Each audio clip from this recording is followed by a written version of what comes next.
Cerebral Passi ബാധിച്ചിട്ട് ഒരു cinema എടുത്തിരിക്കുകയാണ്. ഞങ്ങൾ പട്ടിണി നോക്കുന്നുണ്ട്, നല്ല വിഷമമുണ്ട്, ഒന്നും നോക്കിയില്ല, ഷട്ടൊക്കെ ഒരു മാറ്റി ബസ് സ്റ്റാൻഡ് മൊത്തം തെണ്ടി, അങ്ങനെ തെണ്ടി കിട്ടിയ 249 രൂപ. ഞാൻ ഫുഡും കഴിച്ചു എത്തിച്ചത്. അമ്മ എല്ലാം കാണിക്കുന്നു. അപ്പോൾ എനിക്കൊരു കൗതുകം ഉണ്ടല്ലോ, വേടാ എന്നെക്കൊന്ന് കാണിക്കാൻ. ഓ നീ കാണണ്ട, നീ കണ്ടിട്ടൊരു കാര്യമൊന്നുമില്ല, നിന്നെക്കൊന്നും പറ്റത്തില്ല, പിന്നെ നീ പോകുമ്പോൾ അതെനിക്ക് വാശി. അത്രയ്ക്ക് എഫോർട്ട് എത്തുന്നുണ്ട്. ഒരുപാട് പരിഹാസങ്ങളുണ്ടായിരുന്നു, ഒരുപാട് കുത്തുവാക്കുന്നുണ്ടായിരുന്നു. എന്നെ ഒരുപാട് പേര് സിനിമ എടുക്കാൻ പോയി കൊണ്ടുപോയി പറ്റിച്ചിട്ടുണ്ട്. ഷൂട്ടിങ് വരെ ഫിക്സ് ചെയ്തു. പിന്നെ ഭയങ്കര ദുരിതമായിരുന്നു. കാരണം പുള്ളിക്ക് സിനിമയല്ല വേണ്ട. ഒരു രാത്രി എന്നെ കടപ്പന്ത ജംഗ്ഷനിൽ ഇറക്കി വെക്കുന്നുണ്ട് പ്രൊഡ്യൂസർ. അന്ന് 100 വന്ന് വീട്ടിൽ പോകുമ്പോൾ. അങ്ങനെ കുറേ അനുഭവമുണ്ട് ജീവിതത്തിൽ. അത്രയ്ക്ക് സിനിമ സ്നേഹിക്കുന്നുണ്ട്. ഇപ്പം ഞാൻ ജോണി വാക്കുന്ന ഒരു സിനിമയുണ്ട്, മരിക്കുമല്ലോ, ഇത് കണ്ട് ഞാൻ കരയും. ഞാൻ ഇതൊക്കെ റിയലായെന്ന് വിചാരിച്ചത് വിശേഷം പത്രം എടുത്ത് നോക്കി. സത്യം അപ്പോഴാണ് ഒരു കൗതുകം ഉണ്ടായത്. അമ്മ 8ാം മാസം പ്രസവിച്ചു. കൊച്ചിനെ ഇങ്ങനെ വലിച്ചെടുത്തപ്പം എൻ്റെ പെടലിങ്ങും വെട്ടിപ്പോയി. പെടലിൽ ഒരു നരമ്പിൻ്റെ പ്രശ്നമാണ്. അത് പിന്നീട് മനസ്സിലായി. എനിക്ക് ആദ്യം കൊണ്ട് ചേർത്തെന്ന് പറഞ്ഞാൽ മറ്റേ ബുദ്ധിമാതിയില്ല, അവരെ സ്കൂളിൽ കൊണ്ടുപോയി. അവരൊന്ന് ചെക്ക് ചെയ്തു, എൻ്റെ ബുദ്ധിക്ക് എന്തെങ്കിലും കുഴപ്പമുണ്ടോ. ഒരു കുഴപ്പമില്ല, നോർമൽ സ്കൂൾ വിട്ടാൽ മതി. പ്രതിസന്ധികളെ എങ്ങനെ തരണം ചെയ്യണം എന്നുള്ളത് എൻ്റെ കൂടെയുള്ള ഇന്നത്തെ ഗസ്റ്റിനോട് തന്നെ നമുക്ക് ചോദിച്ച് മനസ്സിലാക്കാം. സെറിബ്രൽ പാസി ബാധിച്ചിട്ട് പ്രതിസന്ധികളൊന്നും തളരാതെ ഒരു സിനിമ എടുത്തിരിക്കുകയാണ്. സിനിമയ്ക്ക് മുന്നേ ഒരുപാട് ഷോർട്ട് ഫിലിം ഒക്കെ ചെയ്ത ആളാണ് രാകേഷ് ഏട്ടൻ. രാകേഷ് ഏട്ടാ, ഹായ്. ഹായ്, നമസ്കാരം. Thank you. ഞങ്ങളുടെ മൂവി വേൾഡ് മീഡിയയിലേക്ക് സ്വാഗതം. Thank you. ഞാൻ പറയുന്നത് കേൾക്കാൻ പറ്റുന്നുണ്ടോ? കേൾക്കാം. ചേട്ടന് ചെറുതായിട്ട് ചെവിക്കും പ്രശ്നമുണ്ടല്ലേ? ചെറുതായിട്ടുണ്ട്. പക്ഷെ ഇതൊക്കെയാണെങ്കിലും ചേട്ടൻ അസാധ്യമാണ്. ഫസ്റ്റ് ഓഫ് ഓൾ കൺഗ്രാലേഷൻ, പൊളിക്ക് അങ്ങോട്ട്. ചേട്ടൻ്റെ ഈ പ്രശ്നങ്ങൾക്കിടയിലും, അതായത് നമ്മുടെ ലൈഫിൽ ആരോഗ്യത്തോടെ ഇരുന്നിട്ട് പോലും ഇന്നും ആളുകൾ അവരുടെ ആഗ്രഹങ്ങൾക്ക് വേണ്ടിയിട്ട് ഓടി നടക്കുന്നവരാ. അതിനെയൊക്കെ മറികടന്ന് ചേട്ടൻ ഇങ്ങനെ എത്തിച്ചേർന്നതിൽ ചേട്ടനെടുത്ത റിസ്ക് അല്ലെങ്കിൽ ചേട്ടൻ സഹിച്ച വേദനകൾ വളരെ വലുതാണ്. അതൊക്കെ നമ്മളോടൊന്ന് പറയണം. ഓക്കെ, പറയാമല്ലോ. ചേട്ടൻ്റെ സിനിമ കളം അറ്റ് 24 അത് ഈ വെള്ളിയാഴ്ച റിലീസിന് വരുന്നു. ഓക്കെ, റിലീസിന് വരുമ്പോഴത്തേക്കും ചേട്ടന് ടെൻഷൻ ഉണ്ടെന്ന് എനിക്കറിയാം. നല്ല ടെൻഷൻ ഉണ്ട്. പക്ഷെ ചേട്ടന് ടെൻഷൻ ഉണ്ടെങ്കിലും ഭയങ്കര കോൺഫിഡൻസ് ആണല്ലോ മുഖത്ത്. അതെന്താ? ഔട്ട്പുട്ട് അങ്ങനെ ആയിരിക്കും. അതാണ് രാജേട്ടാ. രാജേട്ടൻ ഇതിന് മുന്നേ ചെയ്തത് 3 ഷോർട്ട് ഫിലിമോ? 5 ആൽബം. ഞാൻ കണ്ടിരുന്നു ചേട്ടനെ കുറിച്ച് നിറയെ വാർത്തകൾ ഞാൻ കണ്ടിരുന്നു. ഇതിനു മുന്നേ എനിക്ക് എടുക്കാൻ പറ്റിയിട്ടില്ല. ഞാൻ പലപ്പോഴും രാജേട്ടൻ്റെ എനിക്കൊന്ന് അവാർഡ് കിട്ടിയ ഒരു ഷോർട്ട് ഫിലിം വന്നപ്പോഴും എനിക്ക് രാജേട്ടനെ അറിയായിരുന്നു. അപ്പോൾ ഇന്നലെ ഇന്റർവ്യൂവിന്റെ കാര്യം ചോദിച്ചപ്പോൾ തന്നെ എനിക്ക് രാജേട്ടൻ ആയതുകൊണ്ട് ഓക്കെ ആയിരുന്നു. അപ്പോൾ അതിൽ ചേട്ടൻ്റെ ഒരു ഫോട്ടോ ഉണ്ടായിരുന്നു, ഇങ്ങനെ ക്യാമറ പിടിച്ചിട്ട് നിൽക്കുന്നത്. അപ്പോൾ ക്യാമറയും ചേട്ടൻ തന്നെയാണോ അതോ ആളെ ഫ്രെയിം വെച്ച് കൊടുക്കും? ഓക്കെ. രാജേട്ടന് ഇപ്പൊ എത്ര വയസ്സുണ്ട്? 35 വയസ്സ്. അപ്പോൾ ചേട്ടാന്ന് വിളിക്കേണ്ട കാര്യമൊന്നുമില്ല, എങ്കിലും ഞാൻ ബഹുമാനിക്കുന്നു ചേട്ടാ. ഓക്കെ രാജേട്ടാ, ഈ 35 വയസ്സിനിടയിൽ സിനിമ എന്ന സ്വപ്നം കൊണ്ടു നടക്കുന്നു. എങ്ങനെയാണ് ആ സിനിമ എന്ന സ്വപ്നത്തിലേക്ക് ചേട്ടൻ ആദ്യം? അത് പറയണമെങ്കിൽ കുറച്ച് കുട്ടിക്കാലത്തൊക്കെ പോകും. ഓ, അതായത് നമ്മൾ ഓർമ്മ സിനിമയൊക്കെ കാണുന്നുണ്ട്. ചെറുപ്പം മുതൽ നമ്മൾ ദൂരദർശനൊക്കെ സിനിമയൊക്കെ കാണുന്നുണ്ട്. ഓ, അപ്പം ഞാൻ ജോണി വാക്കുന്ന ഒരു സിനിമയുണ്ട്. ദൂരദർശനിൽ ജോണി വാക്കർ വന്നപ്പോ മമ്മൂക്കയുടെ ആ പടം കണ്ടിട്ട് മരിക്കുമല്ലോ, ഇത് കണ്ട് ഞാൻ കരയും, ഒട്ടിക്കരയും. അപ്പൊ എനിക്ക് അന്ന് കുഞ്ഞ അന്ന് ഒരു ബോധമൊന്നുമില്ല. അപ്പൊ ഞാൻ ഇതൊക്കെ റിയലായെന്ന് വിചാരിച്ചത് വിശേഷം പത്രം എടുത്ത് നോക്കി. സത്യം, ജോണി വാക്കർ സിനിമ കണ്ടിട്ട് അതില് മരിക്കുന്ന കണ്ടിട്ട് സത്യമാണെന്ന് വിചാരിച്ച് പിറ്റേ ദിവസം പത്രം നോക്കി. അച്ചോടാ.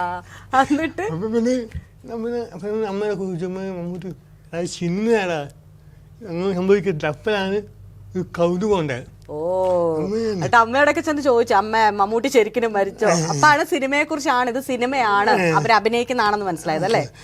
നമുക്ക് നമ്മ അങ്ങനെ സിനിമ കാണും, പക്ഷെ കുറച്ച് ടച്ച് ചെയ്ത സിനിമ ആ സമയത്ത് ജോണി വാക്കർ. ഓ, മനസ്സ് ഭയങ്കരമായിട്ട് വേദനിച്ചത്.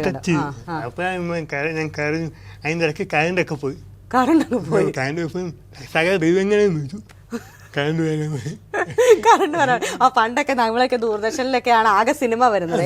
ആ സമയത്ത് കറണ്ട് പോയാലുണ്ടല്ലോ തൊട്ടപ്പുറത്തെ പള്ളിയിലൊക്കെ പ്രാർത്ഥിക്കും, ഒരു രൂപ ഇട്ടിട്ട് ദൈവമേ കറണ്ട് വരണേ, ബാക്കി കാണാനുള്ളൊരു ക്യൂരിയോസിറ്റി.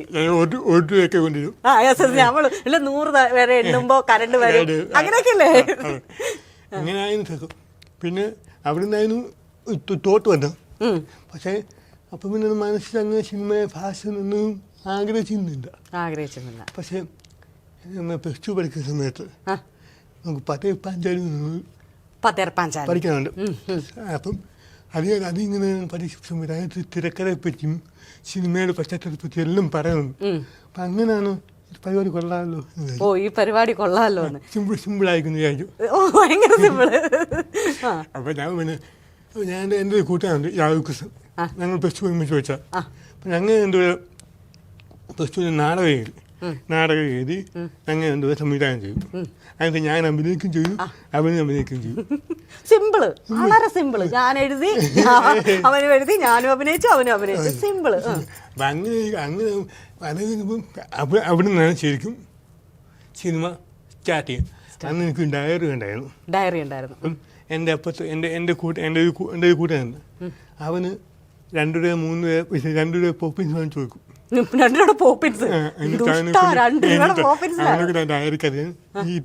കഥ എഴുതിപ്പിക്കും. അവനെ കൊണ്ട് കഥ എഴുതി ഞാൻ എഴുതും, വായിക്കാൻ പറ്റത്തില്ല, ഒരു അക്ഷരമൊക്കെ ഭയങ്കര ബുദ്ധിമുട്ടാണ്. ഞാൻ എഴുതിട്ട് ഞാൻ പോപ്പിൻസ് വാങ്ങിച്ചു കൊടുത്ത് അത് അന്നത്തെ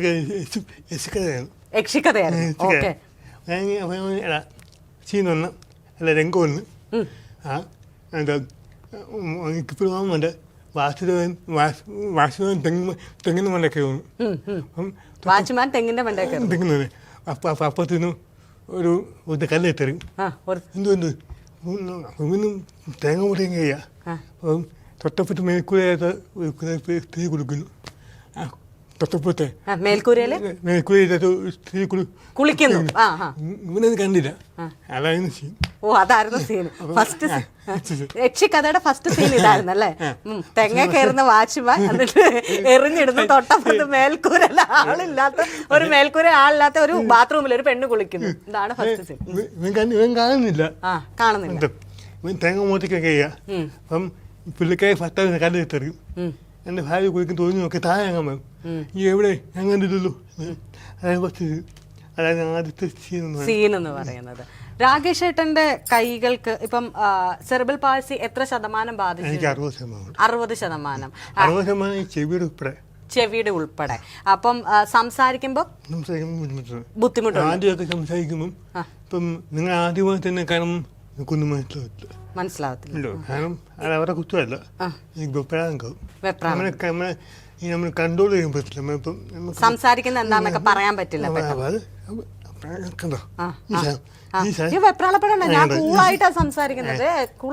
ഈ സാധനം ഇതെനിക്ക് കൺട്രോൾ ചെയ്യാൻ പറ്റുന്നില്ല. നമുക്കൊരു നിങ്ങളൊക്കെ കൺട്രോൾ ചെയ്യാൻ പറ്റത്തില്ല. പെട്ടെന്ന് വിക്കി പോകും. പിന്നെ കൈക്ക് ഈ വിരലിനെ ചലിപ്പിക്കാൻ പറ്റുന്നുണ്ടോ?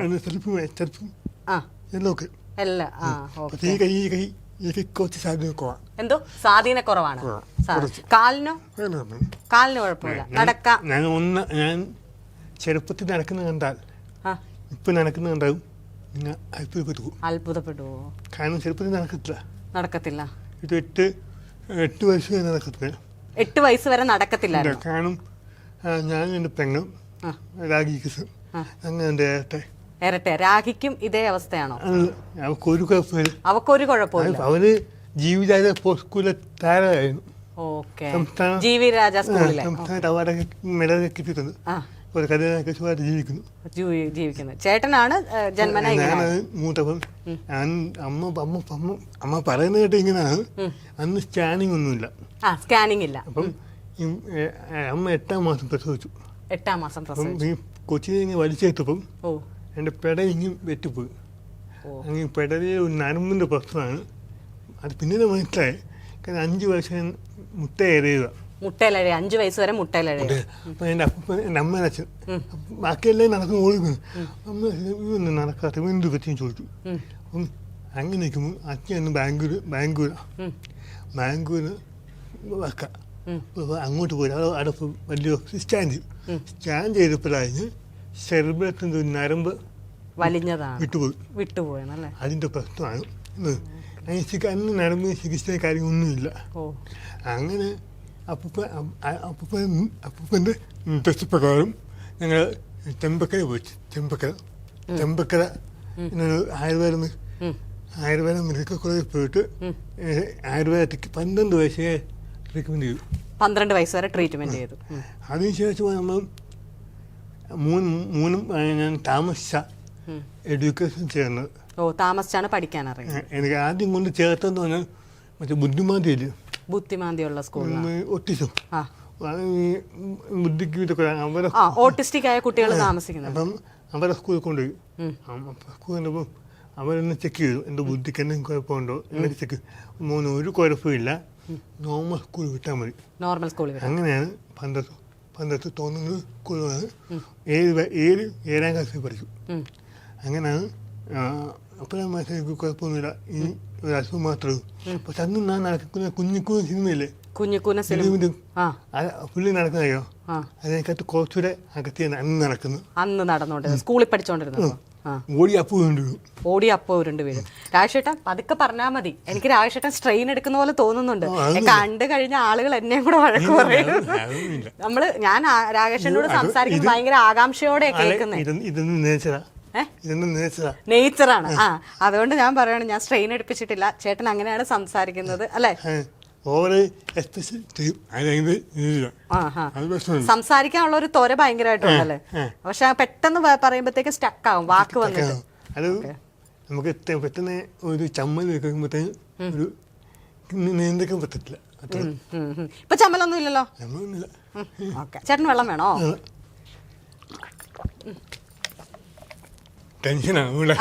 ടെൻഷനൊന്നും വേണ്ട. ഇവിടെ നമ്മള് PSC പരീക്ഷയൊന്നും അല്ലല്ലോ നടക്കുന്നത്. റാങ്ക് ലിസ്റ്റ് വന്നതാണ്, ജോലി കിട്ടിയില്ല. എന്ത് പറ്റി? 2015 7ാമത്തെ റാങ്ക് ഉണ്ടായിരുന്നു. ആണല്ലേ? 2012 ലിസ്റ്റിലുണ്ടായിരുന്നു. സ്പെഷ്യൽ റിക്രൂട്ട്മെന്റ് 7ാമത്തെ റാങ്ക് ആയിരുന്നു. ജോലിയില്ല, കൂലിയിലൊന്നുമില്ല. അതുകൊണ്ട് എന്താ ഇപ്പൊ സ്വപ്നത്തിലേക്ക് നടക്കാൻ പറ്റിയില്ലേ? അല്ല, അന്ന് എനിക്ക് ജോലിക്ക് ആഗ്രഹം ഉണ്ടായിരുന്നു, പക്ഷെ പിന്നെ ഒന്നും പോയിട്ടില്ല. പിന്നെ അത് വീട്ടിലെ നമ്മൾ മറ്റുള്ള ബോധിപ്പിക്കുമ്പോൾ പോത്തില്ലേ. അതങ്ങനെയാണ്. 20 വയസ്സ് കഴിഞ്ഞാൽ മറ്റുള്ളവരെ ബോധിപ്പിക്കാൻ പണിയെടുത്തേ പറ്റുള്ളൂ. ചെയ്തു. പഠിച്ചായിരുന്നെങ്കിൽ ആത്മാർത്ഥത്തിൽ പഠിച്ചായിരുന്നെങ്കിൽ ആയേനെ. പക്ഷെ ഇന്ന് ഞങ്ങൾക്ക് ഒരു ഡയറക്ടറെ മിസ്സായേനെ. ഇനി ചെയ്യരുത് അതൊന്നും. ഓക്കെ, നമുക്കിനി ഡയറക്ഷനിലേക്ക് വരാം. നമ്മൾ ആഗ്രഹിക്കുമ്പോഴേ നമുക്ക് ഒരുപാട് പ്രശ്നങ്ങളുണ്ടാകും ജീവിതത്തിൽ. ഇപ്പം എനിക്ക് ഒരു കാര്യം മുമ്പെന്താ, നമ്മൾ ഏത് ജോലി ചെയ്താലും അതിന് ആത്മാർത്ഥം ഉണ്ടായിരിക്കും. തീർച്ചയായും. ഇല്ലെങ്കിൽ അപ്പം ഇങ്ങനെ ചെയ്യില്ല.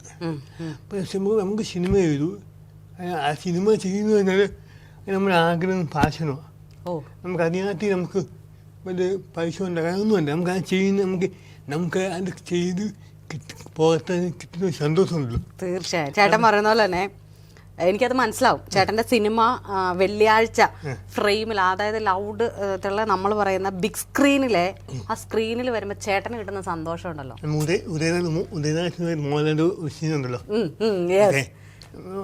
ചേട്ടൻ പറയുമ്പോ തന്നെ എന്റെ കണ്ണ് നിറയുന്നുണ്ട്. എന്നെ കരയിക്കല്ലേ പ്ലീസ്, ഞാൻ ജീവിച്ചു പോക്കോട്ടെ. അതെ, ആ സന്തോഷം കാണാൻ എന്താണേലും ഞങ്ങൾ തിയേറ്ററിലുണ്ടാവും. അത് മനസ്സിലാവും. പരിഹാസങ്ങളുണ്ടായിരുന്നു, കുത്തുവാക്കുന്നുണ്ടായിരുന്നു. ഇതെല്ലാം ജീവിതത്തിലും എനിക്കൊരുപാട് നഷ്ടമുണ്ടായിരുന്നു. ഈ സിനിമ വന്നപ്പോൾ എൻ്റെ ലൈഫ് ഒരുപാട് പ്രശ്നമുണ്ടായിരുന്നു. എന്തൊക്കെയായിരുന്നു ചേട്ടൻ ഇതിന് വേണ്ടി സിനിമ എടുക്കാൻ പോയി കൊണ്ടുപോയി പറ്റിച്ചിട്ടുണ്ടോ? അമ്മയാണ്. കാരണം 10 പേരെ മുന്നിൽ വെച്ച് ഞാൻ ഇവനെ സിനിമ കൊണ്ടുവരിക, ഞാൻ ഇനി ഇവനെ സിനിമ ആക്കാൻ പോവാ എന്ന് പറഞ്ഞിട്ട് പിന്നെ നമ്മൾ വീട്ടിൽ ഫോൺ എടുക്കത്തില്ല, ബ്ലോക്ക് ചെയ്യും. എന്താ തെറ്റ് എനിക്കറിയത്തില്ല. ഒരാളെ ആഗ്രഹിപ്പിക്കരുത് ഒരിക്കലും. തെറ്റാ. നമുക്ക് ആഗ്രഹിപ്പിച്ചിട്ട് അവസാനം ചെയ്തു കൊടുത്തില്ലെങ്കിൽ കൂടെ നിൽക്കരുത്. കാരണം ഒരിക്കലും ഒരാളെ ആഗ്രഹിപ്പിക്കരുത്. അത് മുമ്പെന്താ ആഗ്രഹിക്കുന്ന ഒരു വാല്യമുണ്ട്. അത് ഏത് മനുഷ്യനും എന്താഗ്രഹത്തിൽ അത് വെച്ച് മുതലാക്കാൻ പറ്റുന്ന കുറേ ആൾക്കാരുണ്ട്. എന്നെ വെച്ച് ഒരുപാട് പേര് മുതലാക്കിയിട്ടുണ്ട്. അവർ എനിക്ക് സിനിമ മാത്രമേ എനിക്കറിയത്തുള്ളൂ. സിനിമ മാത്രമേ അറിയത്തുള്ളൂ. സിനിമ അത് മാത്രം മതി എന്ന് ഉറച്ച് തീരുമാനമെടുത്തോളാം. ഞാൻ 2013 ഞാൻ ഇവിടെ റൂം എടുത്തായിരുന്നു. ഇവിടെ എറണാകുളത്ത് കാക്കനാട്. അങ്ങനെ കുറേ ഫ്രണ്ട്സൊക്കെ ഉണ്ടായിരുന്നു. അപ്പം എൻ്റെ ഫ്രണ്ട്സ് വഴി പോയി. അങ്ങനെ അവനും ഞങ്ങളുടെ റൂമൊക്കെ എടുത്ത് അമ്മ സിനിമ ചെയ്യാൻ ഇങ്ങനെ പോവാം. പക്ഷേ അത് അവനും പറയുന്നില്ല. അത് വേണ്ടായിക്കോട്ടെ. ഞങ്ങൾ പട്ടിണി കിടന്നിട്ടുണ്ട്. പിന്നെ ഞാൻ ആദ്യമായിട്ട് കാണുമ്പോൾ പ്രൊഡ്യൂസറാണല്ലോ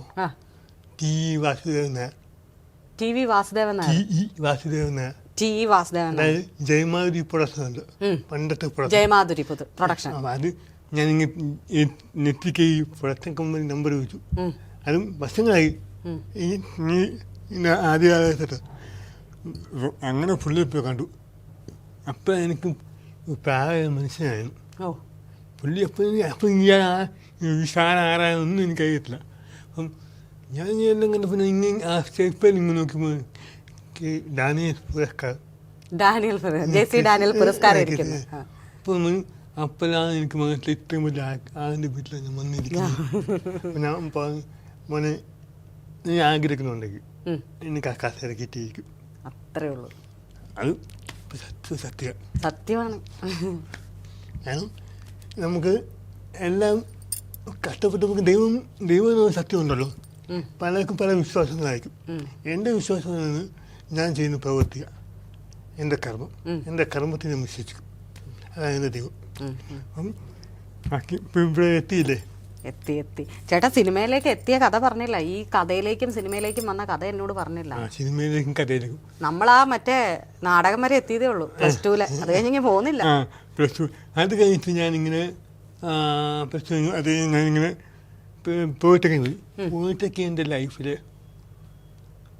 എനിക്ക് ഓർത്ത് വെക്കാൻ ഒന്നുമില്ല. 3 വർഷം പഠിച്ചു. Computer diploma. അതുപോലെ എനിക്ക് ഓർത്ത് വെക്കാൻ ഒന്നുമില്ല. ഓർത്ത് വെക്കാൻ വേണ്ടി ഒന്നുമില്ല. കാരണം അവരെ കുറ്റമായിട്ടേ ഒരു ഹാൻഡിക്കാപ്പ് ആകുമ്പം ടെക്നിക്കൽ സൈഡ് പഠിക്കാൻ വരുമ്പോൾ എനിക്ക് എൻ്റെ പ്രശ്നങ്ങളുണ്ട്. ഞാൻ ഹ്യൂമാനിറ്റീസ് പഠിച്ചു വന്നത്. അപ്പം പെട്ടെന്ന് നമ്മുടെ സയൻസിലൊക്കെ കയറുമ്പോൾ സയൻസ് ഉണ്ട്, നമുക്ക് അതിൻ്റെ ബുദ്ധിമുട്ട് നമുക്ക് അറിയാം. പക്ഷേ എനിക്ക് നല്ലൊരു സുഹൃത്തെന്ന് പറയാൻ പറ്റുന്ന എങ്ങനെ പോയിട്ടേക്കിന് 1-2 പേരുണ്ട്. പക്ഷെ അല്ലാതെ വേറെ അങ്ങനെ ആരുമില്ല. പിന്നെ അവിടെ നിന്നാണ് ശരിക്കും സിനിമ എന്ന മോഹത്തിലേക്ക് എന്നെ ആദ്യത്തെ ഷോപ്പിനും ശരിയും ഇതാക്കി. അങ്ങനെ സംഭവം ഉണ്ടായിരുന്നു. കാരണം ഈ ഞങ്ങളുടെ ക്ലാസ്സില് വേറെ ഡിപ്പാർട്ട്മെന്റ് കുറെ പിള്ളേരെല്ലാം ഷോപ്പിന് ചെയ്തു, ഷോർട്ട് ഫിലിം ചെയ്തു. അപ്പം ഇപ്പം എനിക്ക് മനസ്സിലുണ്ടല്ലോ സിനിമ. അപ്പം ഇവരിങ്ങനെ ക്യാമറ ഷൂട്ട് ചെയ്തിട്ട് ഇങ്ങനെ കാണിക്കും. അപ്പം അന്ന് ഷോട്ട് എന്തുവാ ഇതൊന്നും നമുക്ക് അറിയത്തില്ല. ഷോട്ട് എടുത്തിട്ട് കാണിക്കും, എല്ലാവരും കാണിക്കും. അപ്പം നമുക്ക് കൗതുകം ഉണ്ടല്ലോ, എല്ലാവരും കാണിക്കുന്നു. അപ്പം എനിക്കൊരു കൗതുകം ഉണ്ടല്ലോ, എന്നെ അറിയാവുന്നത്. പേടാ എന്നെ കൊണ്ട് കാണിക്കാൻ നീ കാണണ്ട, അങ്ങനെ പറഞ്ഞു, നീ കണ്ടിട്ടൊരു കാര്യമൊന്നുമില്ല, നിന്നെ കൊണ്ടൊന്നും പറ്റത്തില്ല. പിന്നെ നീ പോകുമ്പോൾ കൂടെ പഠിക്കുന്നവരാ, പഠിച്ചതല്ല വേറെ ഡിപ്പാർട്ട്മെന്റിലെ പോളിടെക്നിക്കിലെ വേറെ ഡിപ്പാർട്ട്മെന്റ്. അതെനിക്ക് ഭയങ്കര ഫീലായി. നമ്മൾ ഇപ്പം ഞാൻ എങ്ങനെ ആയിക്കോട്ടെ എൻ്റെ ജസ്റ്റ് ഒന്ന് കാണിക്കാൻ പോകുമ്പോൾ ബാക്കി എല്ലാവരും കാണിച്ചു. തൊട്ടപ്പത്ത് ഞാനും ഉണ്ടായിരുന്നു, എന്നെ കാണിച്ചില്ല. അതെനിക്ക് വാശി. പിറ്റേ വർഷം ഞാൻ ഷോപ്പിൽ ചെയ്ത് കാണിച്ചു. അല്ല പിന്നെ അടിപൊളി. അവന്മാരെ വിളിച്ച് കാണിച്ചോ? അമ്മ അല്ല, ഒരുമയപ്പെട്ട എല്ലാ പത്രത്തിനും വാർത്ത ഉണ്ടായിരുന്നു. അമ്മ 19 ഇപ്പൊ സംസാരിക്കുമ്പോ ഒട്ടുമല്ലേ അധികമായിട്ട് വെള്ളം ഡ്രൈ ആവുന്നുണ്ട്. ഡ്രൈ ആകുമ്പോ പെട്ടെന്ന്. അപ്പം നമ്മുടെ അമ്മ 19 പക്ഷെ അമ്മയെപ്പറ്റി ഞാൻ പറഞ്ഞില്ല. കാരണം എൻ്റെ ജീവിതത്തിൽ ഒരു കേടായ വിളക്കാം. കാരണം ഞാനിപ്പോൾ നിങ്ങൾ ഇൻ്റർവ്യൂ ചെയ്യുന്നില്ലേ, ഇപ്പോഴത്തെ സംസാരിക്കുന്നില്ലേ അതൊക്കെ അമ്മ നമുക്കാണ്. കാരണം എന്നെ ഒരു കാര്യത്തും മാറ്റി നിർത്തിയിട്ടില്ല, ഒരു കാര്യത്തും മാറ്റി നിർത്തിയിട്ടില്ല, എല്ലാ കാര്യത്തും സപ്പോർട്ടായി. അങ്ങനെ അപ്പം ആ സമയത്ത് അമ്മ പലതും മെമ്പറായി. ആ സമയത്ത് ഞാനിങ്ങനെ ഒരു ആഗ്രഹം പറഞ്ഞു, എനിക്ക് ഷോപ്പിംഗ് ചെയ്യണമെന്ന്. അപ്പം അമ്മ ആദ്യം നോക്കി ഷോപ്പിൽ നിന്ന് അതെന്തോ പണ്ട് ടെലിഫിലിമിനാണ് പറയുന്നത്. മറ്റേത് ടെലിഫിലിം പണ്ട് പറഞ്ഞോണ്ടിരുന്നത്. പണ്ട് ടെലിഫിലിമാണ്. അപ്പം എനിക്ക് ടെലിഫിലിം ചെയ്യണം. ടെലിഫിലിം എന്തുവാ ചെറിയ ഇത് ഇപ്പം ഡോക്യുമെൻ്റ് പോസാണ്. അതിനിപ്പോൾ എങ്ങനെ ചെയ്യുന്നത്? നമ്മൾ ക്യാമറയൊക്കെ വെച്ചിട്ട് ഞാൻ എന്തായിട്ട് പ്ലാൻ ചെയ്യുമ്പോൾ അപ്പോൾ ഞാൻ കഥ നോക്കി എന്ത് കഥ എടുക്കുന്നു അങ്ങോട്ട് കഥ തിരഞ്ഞെടുത്തു. ഈ കിപ്റ്റാക്കിൻ്റെ പല പിന്നെ MD മറ്റേ അടുക്ക ഭാഗത്ത് എലിപ്പത്തായം അതിൻ്റെ ക്രിപ്റ്റ് ഉണ്ട്. അത് വായിച്ചപ്പോൾ എങ്ങനെയാണ് സ്ക്രിപ്റ്റ് എഴുതുന്നതെന്ന് മനസ്സിലായി. അത് വായിച്ചു. അതിനകത്ത് ഡീച്ചറിങ് ഉണ്ട്. അതെ, ഓരോ സീൻ അത്രക്കൊന്നും പോയില്ല, എന്താണ് വേണ്ടത് എന്ന് മാത്രം എഴുതി. അങ്ങനെയാണ് അത് അമ്മയുടെ ഒരു സ്പോൺസർഷിപ്പിലാണ് ആദ്യത്തെ ഷോപ്പിംഗ് ചെയ്യുന്നത്. അത് ഞങ്ങൾ നാട്ടിലെ പത്രക്കാർ വാർത്തയാക്കി. അതായത് തുടക്കം. പിന്നെ അതിനുശേഷം 2013 ഒരു ആൽബം ചെയ്തു. ആ ആൽബത്തിലാണ് എനിക്ക് ഒരു നല്ലൊരു മ്യൂസിക്കൽ ഡയറക്ടർ അവാർഡ് കിട്ടിയത്. അതിൽ മ്യൂസിക്കും ചെയ്തിട്ടുണ്ട്. കപ്പ ടിവിയുടെ മ്യൂസിക്കൽ അവാർഡ് കിട്ടി. അതിനുശേഷം എൻ്റെ യാത്ര ഇങ്ങ് തുടർന്നു. ഒരു ഹരവായി പിന്നെ അങ്ങോട്ട്. പിന്നെ കുറേ ഷോപ്പിംഗ് ചെയ്തു, കുറേ ആൽബങ്ങളൊക്കെ ചെയ്തു. ഇങ്ങനെ വന്നപ്പം ഇതിൻ്റെ ഇടയ്ക്കാണ് ഞാൻ പറഞ്ഞ ഈ സംഭവങ്ങളൊക്കെ കുറേ പേര് ആഗ്രഹിച്ചു കൊണ്ടുപോയി നമ്മളെ മോഹിപ്പിച്ച് അവസാനം ഉപേക്ഷിച്ച് എണീറ്റ് വന്നില്ലേ. പിന്നെ ഇതിൻ്റെ ഇടയ്ക്ക് ഒരു സംഭവം ഉണ്ടാക്കുന്നത് അത് പറയാൻ പറ്റുമോ? കാരണം ഞാൻ ഈ സാധനം കാണാൻ പോയില്ലോ, തിരിച്ചു വന്നില്ലേ, ഭയങ്കര ദൂരം യാത്രയായി. എന്ത് പറ്റി? അത് എൻ്റെ പേഴ്സ് ഉണ്ടായിരുന്നു, പിള്ളേരൊക്കെ തിരിച്ചു പേഴ്സ് കാണുന്നു. അദ്ദേഹത്തെ കാണാൻ പോയ അന്ന് തിരിച്ചു വന്നു പേഴ്സ് കാണാതെ. അപ്പം എൻ്റെ പൈസയില്ല, ഒരു രൂപ പോലുമില്ല. എന്ത് ഞാൻ പിന്നെ എറണാകുളത്ത് ചെന്നിട്ട് കള്ളട്രെയിൻ കയറി കോട്ടയത്തിറങ്ങി. നല്ല വിഷമം, രാവിലെ ഒന്നും കഴിച്ചില്ല, നല്ല വിഷമമുണ്ട്. ഒന്നും നോക്കിയില്ല, ഷട്ടൊക്കെ ഊരി മാറ്റി ബാഗൊക്കെ മാറ്റി വെച്ചു. ആ ബസ് സ്റ്റാൻഡ് മൊത്തം തെണ്ടി. അങ്ങനെ തെണ്ടി കിട്ടിയ 249 രൂപ. ഞാൻ ഫുഡും കഴിച്ചു എത്തിച്ചത്. ഞാൻ ഇതാക്കുമായിട്ടില്ല, ഇതിപ്പോൾ പറയാൻ കാര്യം. ഇപ്പം എൻ്റെ കൂട്ടുകാരൊക്കെ അറിയാം, അത്രയ്ക്ക് സിനിമ സ്നേഹിക്കുന്നുണ്ട്. അങ്ങനെ നിൽക്കുമ്പോഴാണ് 2017 ആദ്യമായിട്ട് ഒരു സിനിമ ഞാൻ പ്ലാൻ ചെയ്തു. അത് നമ്മുടെ എൻ്റെ ഫ്രണ്ട് വരെ വന്ന് അതിൻ്റെ പ്രൊഡ്യൂസറെല്ലാം ഉണ്ട്, ഓക്കെ എനിക്ക് പറഞ്ഞു. ആ സിനിമയുടെ കാര്യങ്ങളെല്ലാം തിരക്കിടയ്ക്ക് ഞാനല്ല തിരക്ക്, ഇതിൻ്റെ പ്രൊഡ്യൂസർ തന്നെ തിരക്ക് ചെയ്തേക്കുന്നത്. അങ്ങനെ പക്ഷേ ആ തിരക്കത്ര പോരാ. അപ്പം ഞങ്ങൾ മാക്സിമം തീർത്ത് നോക്കിയപ്പോൾ സമ്മതിക്കുന്നില്ല. അങ്ങനെ നിൽക്കുമ്പം പുള്ളി ഓടിച്ച് നടത്തി നമ്മുടെ ഫസ്റ്റ് ലുക്ക് പോസ്റ്ററൊക്കെ വിട്ടു. ടൈറ്റിൽ പോസ്റ്റർ അതൊക്കെ വിട്ടു. പൂജയൊക്കെ സ്റ്റാർട്ട് അങ്ങനെ ഇപ്പോൾ പോസ്റ്റർ ലോഞ്ച് ചെയ്യുക. ഇതെല്ലാം ഓടിച്ച് നടത്തി എല്ലാം കഴിഞ്ഞു. ഷൂട്ടിങ് വരെ ഫിക്സ് ചെയ്തു. പിന്നെ ഭയങ്കര ദുരിതമായി. കാരണം ഇതാ നമ്മൾ ആഗ്രഹിപ്പിച്ചിട്ട് ഉപേക്ഷിക്കുന്നതാണ്. കാരണം പുള്ളിക്ക് സിനിമയല്ല വേണ്ട, പുള്ളിക്ക് വേറെ തോന്നാം. അപ്പോൾ എനിക്ക് നോക്കത്തില്ല, എനിക്ക് സിനിമ വേണം. അപ്പോൾ ഞാൻ പറഞ്ഞു എനിക്ക് സിനിമ മതി. അങ്ങനെ പുള്ളി ഉടക്കായി വരക്കായി കുറേ പ്രശ്നങ്ങളായി. എന്നെ ഒരു രാത്രി എന്നെ കടപ്പന്ത്ര ജംഗ്ഷനിൽ ഇറക്കി വിട്ടോ പ്രൊഡ്യൂസർ. അന്ന് എൻ്റെ പൈസയിൽ 100 രൂപ ഉണ്ടായിരുന്നു. നമുക്ക് വേറെ വരുമാനമില്ലല്ലോ. അന്ന് എൻ്റെ 100 രൂപ വീട്ടിൽ പോകുമ്പോൾ ആ 100 രൂപ ഞാൻ ഇങ്ങനെ അങ്ങനെ കുറേ അനുഭവമുണ്ട് ജീവിതത്തിൽ. ഇത് കൂടെ അങ്ങനെ അതായിരുന്നു ആദ്യത്തെ സിനിമ പ്ലാൻ ചെയ്യാൻ തീരുമാനിച്ചു. അത് മുടങ്ങിപ്പോയി. അതിനുശേഷം അത് പിന്നെ വിട്ടു.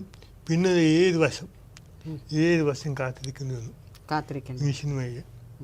ഇത് കുറെ സൗഹൃദങ്ങളുടെ പുറത്താണ് ഈ സിനിമ ചെയ്തത്.